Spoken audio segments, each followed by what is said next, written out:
Hello everyone, I am back with the 9th lecture of the chapter The Adventure, written by Jayant Narlikar from your book Hornbill. Students, in the previous lecture we have already discussed that Professor Gaitonde and Rajendra Deshpande both were discussing the scenarios that what could have possibly happened to Professor, and he went to some parallel universe, and Rajendra Deshpande is giving him some scenarios and discussing some theories that could have been the possibility of his traveling from one universe to the present universe to the parallel universe.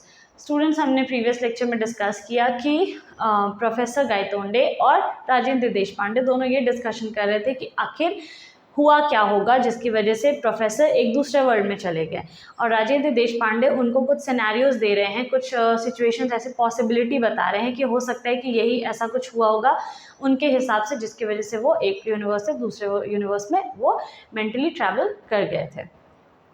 We also saw that Rajendra Deshpande gave him two theories. One was the catastrophic theory, which we have already discussed, and he mixed that theory, combined that theory with the quantum theory, and he thinks that both could be the reason or possible reason of his traveling. Rajendra Deshpande पहले catastrophic theory के बारे में बताते हैं और फिर वो बताते हैं क्वांटम थ्योरी के बारे में, और उनको लगता है कि दोनों के कॉम्बिनेशन से क्या हुआ है कि वो एक पैरेलल यूनिवर्स में ट्रैवल कर चुके हैं. दोनों ही थ्योरीज रही हैं उनके दूसरे यूनिवर्स में ट्रैवल करने की. ठीक है, in the previous lecture we have already discussed that the diagram of the electrons, how that works and how it revolves around how the electron revolves around the nucleus. हमने इस diagram में देखा था कि एक न्यूक्लियस के around electrons कैसे orbit में मूव करते हैं, रिवॉल्व करते हैं. तो उसी थ्योरी से इसको ये रिलेट करने की कोशिश करते हैं. Now we will study it more clearly. Like planets around the sun. अच्छा, रिमेंबर जब वो इस थ्योरी के बारे में बता रहे होते हैं तब वो एक इस डायग्राम के थ्रू मैंने आपको समझाया था कि जैसे न्यूक्लियस एक ऑर्बिट में से दूसरे ऑर्बिट में जाता है तो वो समझाने की कोशिश करते हैं कि एक इलेक्ट्रॉन किस तरीके से न्यूक्लियस के अराउंड रिवॉल्व कर रहा होता है, कुछ एनर्जी होती है उसमें, एक्सेट्रा एक्सेट्रा. तो प्रोफेसर उससे पूछते हैं कि अच्छा उसी तरीके से क्या जैसे एक प्लैनेट सन के अराउंड रिवॉल्व करता है. Yes and no. Imagine two worlds for example in both electron is orbiting the nucleus of an atom. एक एग्जाम्पल वो इमेजिन करने के लिए बोलते हैं कि इमेजिन करो कि दो दुनिया है. ठीक है, दो दुनिया, एक स्टेट, ये दोनों को दो दुनिया बोली जा रही है, दोनों एटम को, और ये जो न्यूक्लियस है उसके बीच में इसके अराउंड जो है वो इलेक्ट्रॉन्स रिवॉल्व कर रहे हैं अपने अपने ऑर्बिट में. ठीक है, इस तरीके से वो समझाने की उसको कोशिश कर रहे हैं, इमेजिन करने के लिए बोल रहे हैं कि आप इमेजिन करके देखिए, उनको समझाने के लिए. लाइक प्लैनेट्स अराउंड द सन. तो गंगाधर पंत तुरंत बीच में इंटरजेक्ट करते हुए बीच में टोकते हैं, उनको कहते हैं हाँ उसी तरीके से जैसे कि अब प्लैनेट रिवॉल्व करते हैं सन के अराउंड, वैसे क्या. तो इलेक्ट्रॉन्स में और प्लैनेट्स में डिफरेंस होता है. यहाँ पे वो कुछ और समझाने की कोशिश कर रहे हैं. यहाँ पे वो इलेक्ट्रॉन्स के साथ प्लैनेट को कंपेयर नहीं कर सकते हैं क्योंकि प्लैनेट तो अपने फिक्स ऑर्बिट में रिवॉल्व करते हैं ना, प्लैनेट का अपना ऑर्बिट फिक्स है, वो एक ऑर्बिट से दूसरे ऑर्बिट में जंप नहीं कर जाते हैं. ठीक है, तो इसीलिए राजेंद्र देशपांडे कहते हैं कि नॉट क्वाइट, नहीं वैसा नहीं. We know the precise trajectory of the planet. हम लोग को तो प्लैनेट्स का प्रिसाइज मतलब एकदम शुद्ध रूप से पता होता है ना कि हाँ ये वाला ऑर्बिट उसका है, ये वाला ऑर्बिट उसका है. हम लोगों ने पढ़ा भी है कि कौन सा डिस्टेंस के हिसाब से कौन ज़्यादा नज़दीक है सन के, कौन ज़्यादा दूर है, और सीरीज़ में भी पढ़ते हैं कि कौन किसके बाद आता है, फर्स्ट कौन है, नियरेस्ट कौन है, लास्ट कौन है, इस तरीके से. तो हम लोगों को पता है कि प्लैनेट का फिक्स ट्रैजेक्टरी कौन है, ट्रैजेक्टरी मतलब path, orbit. And the electrons could be orbiting in any of the large number of specified states. ये जो लाइंस है जिसको वर्ल्ड बोला जा रहा है इसको स्टेट्स बोलते हैं इसमें. ठीक है, इसमें स्टेट्स बोला जा रहा है इसको.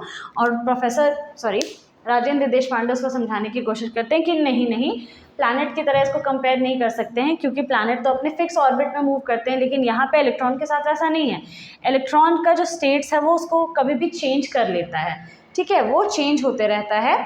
We know the electrons could be orbiting in any, जो इलेक्ट्रॉन्स है वो किसी भी ऑर्बिट में क्या करने लगते हैं, रिवॉल्व करने लगते हैं स्पेसिफाइड स्टेट में, लेकिन एक या तो इसमें कर रहे होंगे तो इसी में, या तो इसमें कर रहे होंगे तो इसी में ट्रैवल करते हैं, ठीक है, जम कर जाते हैं कभी भी वो, इनको स्टेट्स बोला गया है, ये जो लाइंस है जो ऑर्बिट है इनको स्टेट्स बोला गया है। The states may be use to identify the world, और इसी स्टेट्स को यहाँ पे इस थ्योरी के साथ कंपेयर करने के लिए वो वर्ड्स बोल रहे हैं कि इंसान अभी इस दुनिया में है और वो क्या हो जाता है, ट्रैवल करके इस दुनिया में चला जाता है, उसका मेंटल स्टेट जो है वो ट्रैवल करके दूसरी दुनिया में चला जाता है। In state number 1 we have the electron in a state of higher energy, इसमें जो ये इलेक्ट्रॉन है ये अभी हायर एनर्जी में है, ठीक है, ये इलेक्ट्रॉन है सपोज और ये अभी हायर एनर्जी में है। It can make a jump from high to low energy and send out a pulse of radiation.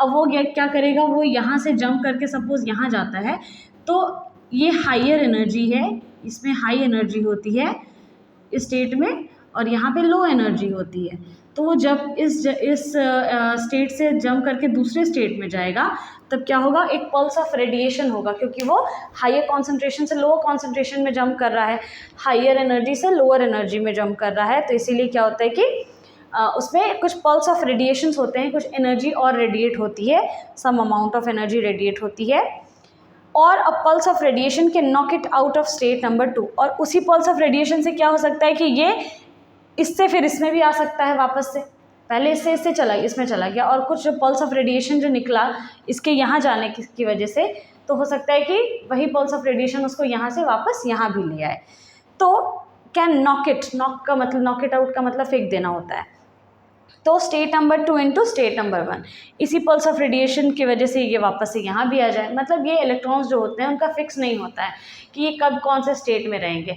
ये अभी इस स्टेट में स्टेट नंबर 1 में ट्रैवल कर रहे हैं, ट्रैवल करते करते एक पल्स ऑफ रेडिएशन आएगा और जिस हाई एनर्जी हो जाएगी और हाई एनर्जी से वो लो एनर्जी में जंप कर जाएंगे, तुरंत स्टेट चेंज हो जाएगा उनका, और जब वो जंप करते हैं तो कुछ और radiation pulse of radiation radiate होता है, निकलता है, और फिर क्या होता है कि वो सेकंड वाले में ट्रैवल करते करते फिर हो गया, ज़्यादा एनर्जी होती है तो फिर वापस से वो जंप कर जाते हैं, तो ये एक्सचेंज ऑफ ऑर्बिट्स उनका लगा रहता है इलेक्ट्रॉन्स का, उनका फिक्स नहीं होता है, कोई प्रेडिक्ट नहीं कर सकता है कि वो कब कौन से स्टेट में रहेंगे, कोई प्रेडिक्शन नहीं है। इतने सारे लॉज बन गए हैं, मैंने आपको लास्ट लेक्चर में बताया था कि वो कहते हैं कि इतने सारे लॉज बन गए, लेकिन फिर भी इलेक्ट्रॉन्स कब कौन से स्टेट में रहेगा इसका प्रेडिक्शन कोई भी लॉ अभी तक नहीं कर पाया है, कोई भी साइंटिस्ट नहीं लगा पाए हैं। Such transitions are common in microscopic system. हाँ देखो, मैक्रो वर्ल्ड में यानी बड़ी दुनिया में ये ट्रांजिशन पॉसिबल नहीं है या ज़्यादा कॉमन नहीं है, लेकिन माइक्रोस्कोपिक यानी कि बहुत सूक्ष्मदर्शी यानी छोटे छोटे चीज़ों में ये बहुत ज़्यादा पॉसिबल होता है, कॉमन होता है, ऐसे एक स्टेट से दूसरे स्टेट में जंप कर जाना इलेक्ट्रॉन्स का, ये बहुत कॉमन होता है। What if it happened on a microscopic level? Rajendra said, और वो कहते हैं कि मैं बस इसी थ्योरी को मैक्रोस्कोपिक वर्ल्ड में अप्लाई करने की कोशिश कर रहा हूँ, क्योंकि देखो राजेंद्र भी उनको भी श्योर नहीं कि यही एग्जैक्टली हुआ होगा, वो बस अनुमान लगा रहे हैं, वो अपने हिसाब से दो थ्योरी पे कंक्लूजन पे पहुँचते हैं, उनके हिसाब से जितनी भी चीज़ें प्रोफेसर ने उनको बताई हैं वो सबको कंक्लूड करते हैं, वो एक नतीजे पे पहुँचने की कोशिश करते हैं, तो वो उनके दिमाग में बस दो ही थ्योरी आता है, एक कैटास्ट्रोफिक थ्योरी और दूसरा क्वांटम थ्योरी। तो उनका कहना है कि कैटास्ट्रोफ थ्योरी के का जो टॉपिक था उसमें वो इतना ज़्यादा सोच रहे थे, प्रोफेसर गायतोंडे उस टॉपिक पे इतना ज़्यादा सोच चुके थे कि वो एक स्टेट ऑफ माइंड में अभी थे नहीं, और वो उनका जो पल्स ऑफ रेडिएशन यानी कि ओवर थिंकिंग हो गया या कुछ ज़्यादा हो गया कि जब वो हिट हुए कार से, जब उनको एक झटका लगा तो उसके वजह से वो क्या हो गया, दूसरे वर्ल्ड में ट्रैवल करके, ठीक है, उनका माइंड जो था वो एक दूसरे स्टेट से फर्स्ट स्टेट से दूसरे स्टेट में चला गया, और ये जो फर्स्ट स्टेट से दूसरे स्टेट में जाना यानी कि प्रेजेंट वर्ल्ड से पैरेलल वर्ल्ड में ट्रैवल करना, ये इसको क्वांटम थ्योरी से रिलेट कर देते हैं, ठीक है, कि एक छोटा सा चेंज इंसान को कितना एक जगह से दूसरे जगह पर लेकर के चला गया, फिजिकली नहीं मेंटली, ठीक है। तो ये बोलते हैं कि बस मैं इसी थ्योरी को क्या कर रहा हूँ, मैक्रोस्कोपिक वर्ल्ड में अप्लाई करके देख रहा हूँ कि हो सकता है कि अगर ये माइक्रोस्कोपिक वर्ल्ड में हो सकता है तो मैक्रोस्कोपिक यानी बड़ी दुनिया में भी हो सकता है। मैक्रो का मतलब बड़ा, माइक्रो का मतलब बहुत सूक्ष्म छोटा। I get you. You are suggesting that I made a transition from one world to another and back again. Gangadhar Pant asked. तो वो गंगाधर पंत कहते हैं कि समझ गया, मैं तुम्हारी बातों को बिल्कुल अच्छे से समझ गया, तुम यही कहना चाहते हो ना कि मैंने भी एक ट्रांजिशन एक जगह से दूसरे, एक वर्ल्ड से दूसरे वर्ल्ड में मैं ट्रांजिशन कर गया था और फिर मैं वापस आ गया, यही कहना चाह रहे हो ना तुम। फैंटास्टिक दो इट सीम्स, हाँ कुछ ऐसे ही, बिल्कुल बिल्कुल ऐसे ही लग रहा है देखने में। तो this is the only explanation I can offer, और मेरे हिसाब से बस यही एक एक्सप्लेनेशन है मैं जो आपको दे सकता हूँ। मुझे तो और कोई भी चीज़ समझ आ नहीं रही है, देखा जाए तो कुछ और थ्योरी मेरे दिमाग में चल नहीं रही है। तो बेसिकली मैं आपको इतना ही फ़िलहाल समझा पाऊँगा और अपने हिसाब से मैं यही थ्योरी दे पाऊँगा।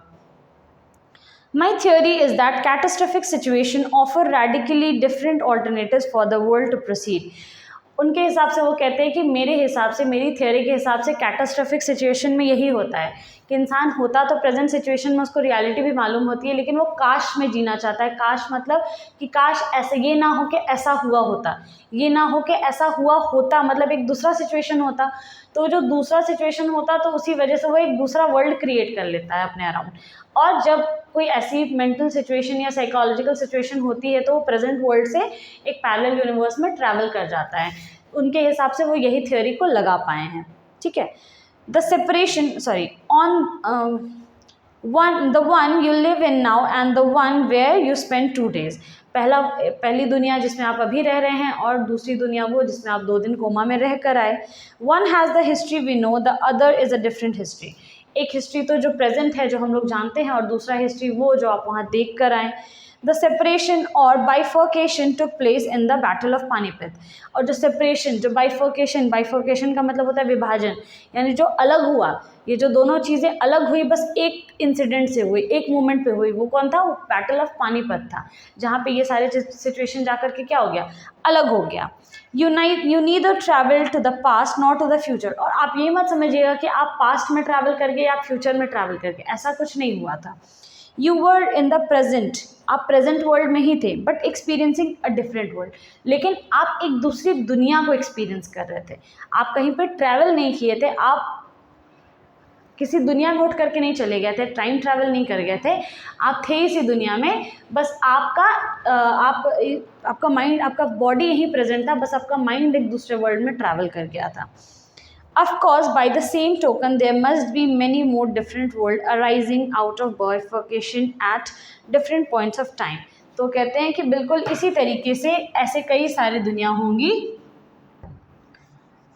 जो बाइफर्केशन की वजह से, जो विभाजन की वजह से बन गई होंगी, अपराइज कर रही होंगी, और अलग अलग पॉइंट ऑफ टाइम में हमने अपने आसपास कितनी ही ऐसी दुनिया क्रिएट करके रखी होगी। एज राजेंद्र कंक्लूडेड, तो कहते हैं ये सारी बातें वो राजेंद्र प्रसाद बोल रहे हैं और अपने एक्सप्लेनेशन को समझाते समझाते वो कंक्लूड करने पे पहुंचते हैं, एक निष्कर्ष पे पहुंचते हैं। Gangadhar asked the question that was beginning to bother him the most. और जैसे ही वो कंक्लूड करने ही वाले होते हैं, गंगाधर उनसे एक क्वेश्चन पूछ देते हैं जो कि उनको परेशान करने लगता है। वो क्वेश्चन क्या था? But why did I make the transition. तो अब सब कुछ तो थ्योरी तो समझा दिए कि हाँ ये थ्योरी हो रही होगी, आप ऐसे ट्रैवल किए होंगे, आप ऐसे ट्रैवल किए होंगे, आप यहाँ चले गए होंगे, आप इलेक्ट्रॉन हैं, आप इस स्टेट से उस स्टेट में चले गए होंगे, एट्सेट्रा एट्सेट्रा, सारी बातें समझ में आ गई। कंक्लूजन भी निकल गया कि पक्का यही थ्योरी लगी होगी और ऐसे ही कुछ हुआ होगा। लेकिन सबसे बड़ा क्वेश्चन गंगाधर पंत को अभी भी नहीं समझ में आया, वो ये कि मैंने आखिर ट्रांजिशन किया क्यों, ये मेरे साथ ही हुआ क्यों, आखिर मैं ही क्यों ट्रैवल किया। और कोई तो अपने डिफरेंट या अनदर वर्ल्ड पैरेलल यूनिवर्स में नहीं चला जाता है। चलो हम लोग सपनों में भी कहीं जाते हैं तो दूसरे वर्ल्ड में सपनों, जब ड्रीम देख रहे होते हैं, सपना देख रहे होते हैं, हम लोग किसी और वर्ल्ड में होते हैं, लेकिन हमको पता होता है कि वो क्या है, ड्रीम है, ठीक है, सपना है, तो वो अनदर वर्ल्ड है। लेकिन यहाँ पे कोमा में रहने के बाद भी उनको याद है कि हाँ ये सारी चीज़ें 2 दिन के लिए पूरी बात उनके साथ जो हुई वो एक एक घटना उनको याद है।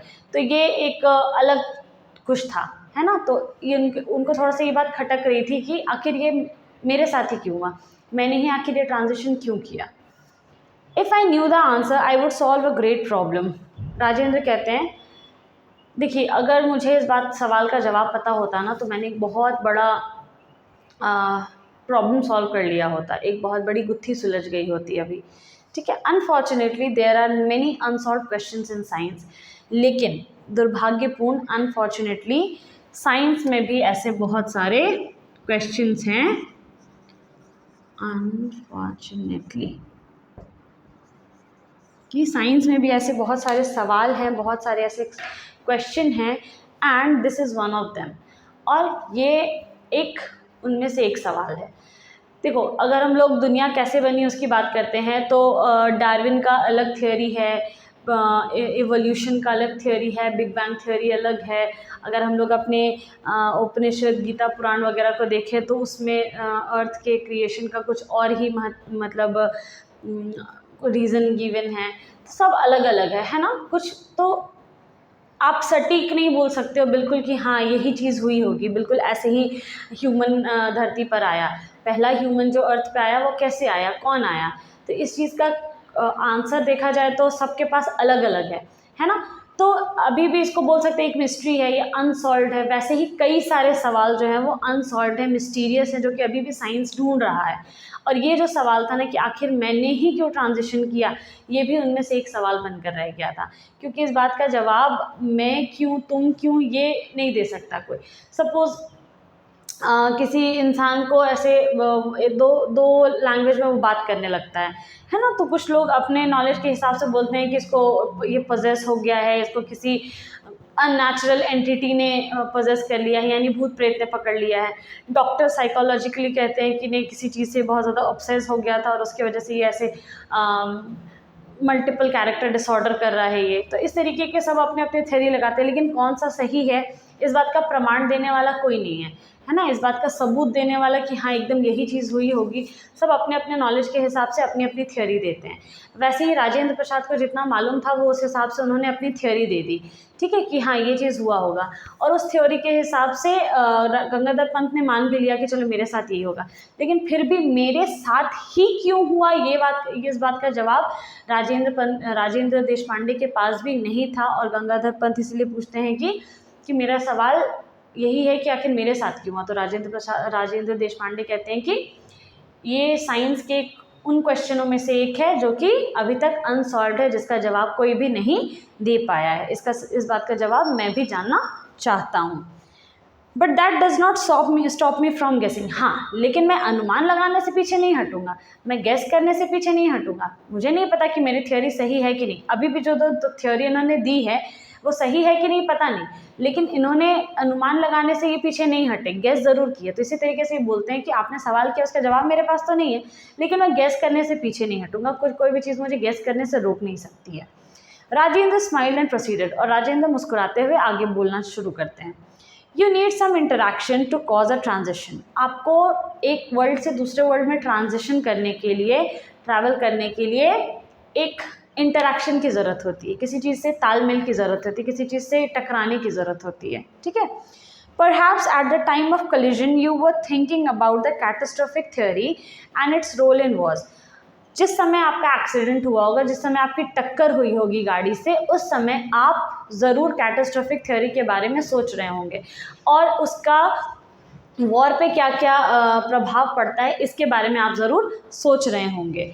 May be you were wondering about the battles of Panipat. और हो सकता है कि आप उस बारे में सोचे होंगे कि बैटल ऑफ पानीपत में क्या क्या हुआ होगा, ठीक है, वही आपके दिमाग में चल रहा होगा। Perhaps the neurons in your brain acted as a trigger। और बहुत ज़्यादा सोचने की वजह से आपके दिमाग में न्यूरॉन्स, यानी कि छोटे छोटे जो नर्व्स होते हैं दिमाग के, तो वो जो न्यूरॉन्स थे वो क्या किए होंगे, ट्रिगर कर गए होंगे। ट्रिगर मतलब किसी चीज़ को छेड़ना होता है ना, किसी चीज़ को जैसे गोली चलती है तो हम लोग ट्रिगर दबाते हैं, तो यानी कि हम लोग उसको प्रोवोक कर दिए। ट्रिगर करने का मतलब किसी चीज़ को, बंदूक में से गोली छोड़ देना, ठीक है, वैसे ट्रिगर कर देना, या किसी चीज़ को बाहर निकाल देना, ठीक है। तो ट्रिगर हो गया वो। और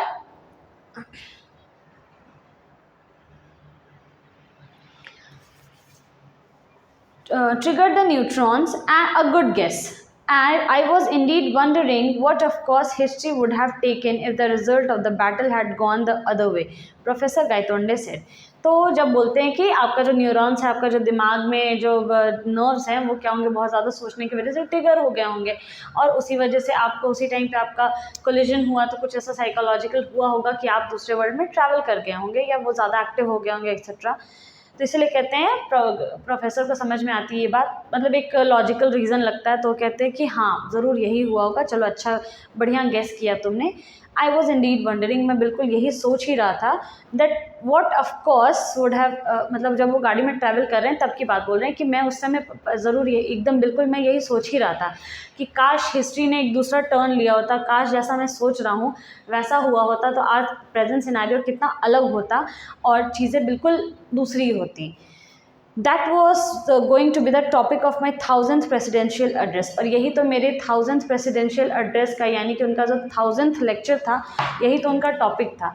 इसीलिए वो कहते हैं मैं बिल्कुल इसी बारे में तो सोच ही रहा था कि काश जो हिस्ट्री हमने पढ़ी है वो वैसी ना हो करके वैसी होती, कुछ और होती, जैसा कि वो अपने पैरेलल वर्ल्ड में देख कर आए हैं, काश वो हिस्ट्री वैसी होती तो ये, और उसका रोल क्या क्या होता, उसका असर क्या क्या होता, यही था कैटास्ट्रोफिक थ्योरी और उसका इम्प्लीकेशन वॉर पे। ठीक है, इसी बारे में वो सोच रहे होते हैं जिस टाइम पे उनकी टक्कर होती है और जिसकी वजह से वो उनका न्यूरॉन्स जो होता है वो ट्रिगर हो जाता है, चालू हो जाता है और ज़्यादा, और वो उनको दूसरे वर्ल्ड में क्या करता है, ट्रांजिट कर देता है। Now you are in a happy position of recounting a real experience rather than just speculating। तो प्रोफेसर कहते हैं कि चलो कोई नहीं, राजेंद्र देशपांडे कहते हैं कि चलो कोई नहीं, अब कम से कम आप एक ऐसे जगह पे हो जहाँ पे आप खुश हो, आप हैप्पी हो और आप बैठे बैठे स्पेक्यूलेट कर सकते हो, मतलब आप अंदाज़ा लगा सकते हो, आप सोच सकते हो, विचार कर सकते हो कि हाँ आपने वो उस दुनिया को आप जी कर आए हैं। जैसे कि हम लोग सिर्फ सोच सकते हैं ना, काश काश वाली बात करते हैं हम लोग हमेशा कि काश ऐसा होता, और प्रोफेसर देशपांडे तो उस चीज़ को जी के आए, वो तो वहाँ देख कर के आए कि अगर सच में हिस्ट्री ने दूसरा टर्न लिया होता तो लाइफ कैसी होती। हम लोग बस उसको इमेजिन कर सकते हैं, वो उस चीज़ को जी करके आए, देख करके आए। तो ये तो एक खुशी वाली बात हुई ना, इसीलिए राजेंद्र कहते हैं कि चलिए कोई बात नहीं, आप कम से कम उस चीज़ को लाइफ एक्सपीरियंस करके आए हैं उसको, और सिर्फ स्पेक्यूलेट करने की बजाय, बल्कि सिर्फ सोचने की बजाय, बल्कि सिर्फ काश में जीने के बजाय आप उस पूरे सिचुएशन को जी करके आए, तो आप एक हैप्पी पोजीशन में हैं, एक जगह पर हैं आप। राजेंद्र लाफ्ट, और राजेंद्र इस बात को बोलते हुए हंसते हैं। But Gangadhar Pant was grave, लेकिन गंगाधर पंत बहुत डीप सोच में पड़े हुए हैं, विचार कर रहे हैं, गहरे सोच में डूबे हुए हैं। No, Rajendra, my 1000th address was made on the Azad Maidan when I was rudely interrupted। और प्रोफेसर गायतोंडे बोलते हैं कि नहीं राजेंद्र, मेरा जो 1000th लेक्चर था ना वो हो चुका, वो एक्चुअली रियल वर्ल्ड में भी वो अपना 1000th लेक्चर आज़ाद मैदान में ही देने के लिए जा रहे थे। वो पुणे से बॉम्बे जा रहे थे अपने 1000th लेक्चर को आज़ाद मैदान में ही डिलीवर करने के लिए, लेकिन जिस वर्ल्ड में वो गए थे वहाँ तो उन्होंने लेक्चर डिलीवर करना चालू कर दिया था, वो स्टेज पे खड़े होकर के बोलना शुरू कर दिए थे, लेकिन उनको ऑडियंस वहाँ से उठा के फेंक देती है, इंटरप्ट कर देती है, रोक देती है बीच में। तो वो कहते हैं कि नहीं, मेरा 1000th लेक्चर हो गया, और जहाँ पे मैं बहुत बुरी तरीके से इंटरप्ट कर दिया गया, बैडली इंटरप्टेड, बीच में मुझे टोक दिया गया। Know the professor Gaitonde Professor Gaitonde, who disappeared while defending his chair on the platform, will now never be seen presiding on that at another meeting।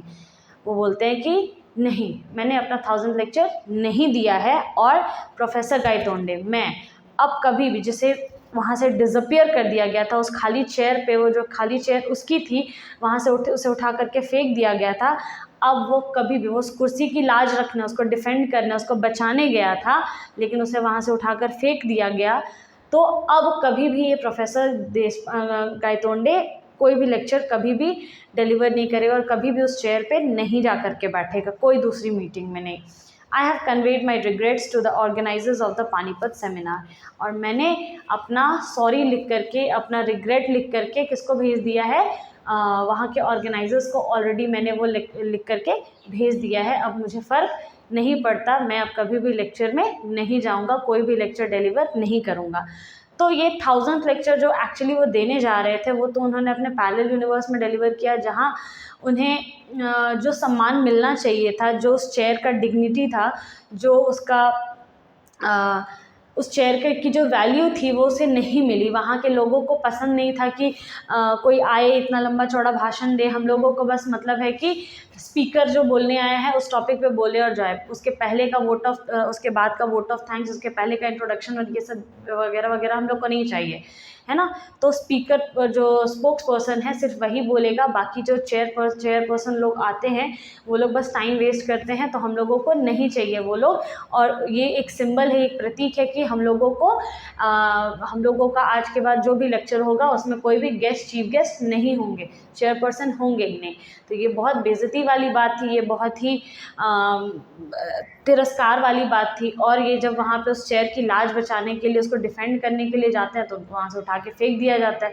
तो ये बात उनको बहुत बुरी लगती है, जो एक्चुअल में हुई नहीं है, लेकिन फिर भी इन्होंने इसको फील किया, एक्सपीरियंस किया बिल्कुल रियलिटी की तरह, तो इन्हें ये बात बहुत बुरी लगती है। और वो बोलते हैं कि नहीं, आज के बाद मैं अब कभी भी किसी भी मीटिंग में उस चेयर पे नहीं बैठूंगा और कभी भी किसी भी लेक्चर को डिलीवर नहीं करूंगा। मैंने अपना 1000th लेक्चर डिलीवर कर दिया है और ये मेरा आखिरी लेक्चर था, और मैंने अपना जो एक्चुअल जो रियल वर्ल्ड में वो 1000th लेक्चर देने जा रहे थे उसमें वो क्या करते हैं कि वहाँ की जो कमेटी होती है उसको सॉरी लिख करके, रिग्रेट लिख करके भेज देते हैं कि मैं अब ये नहीं कर पाऊँगा, जो भी रीज़न लिख के भेजा होगा तो वो मना कर देते हैं कि अब मैं और लेक्चर नहीं दे पाऊँगा, यानी कि अब वो कभी भी लेक्चर नहीं देंगे। So finally the chapter has come to an end, chapter ख़त्म होता है और आई होप आपको ये चैप्टर समझ में आया होगा। Actually this is the chapter is quite confusing, बहुत कन्फ्यूजिंग है। साइंस के एलिमेंट्स, केमिस्ट्री के एलिमेंट्स डाले गए हैं और there are few questions in our mind. The readers are left with many questions actually, बहुत सारे questions हमारे दिमाग में रह गए हैं, अभी भी सारे questions का जवाब हम लोगों को भी नहीं मिला है। सब we are in a utter bafflement, हम लोग भी अभी confused हैं कि क्यों आखिर जो चीज़ें हमारे जो वो ट्रैवल क्यों किए, क्योंकि सबका सटीक आंसर, प्रिसाइज आंसर, शुद्ध रूप से जो आंसर होना चाहिए वो हम लोगों को नहीं मिला है। हम लोग भी बस राजेंद्र देशपांडे के कंक्लूजन, जो कि पॉसिबल कंक्लूजन है, उस पर आकर के हम लोग भी रुके और वही बात को हम लोगों ने बिलीव कर लिया।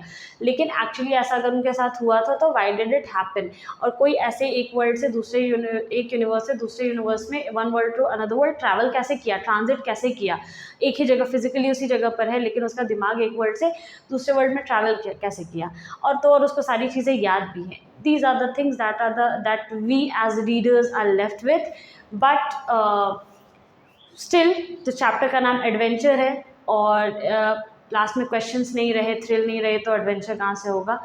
So I hope that you have understood the chapter quite well and thank you very much.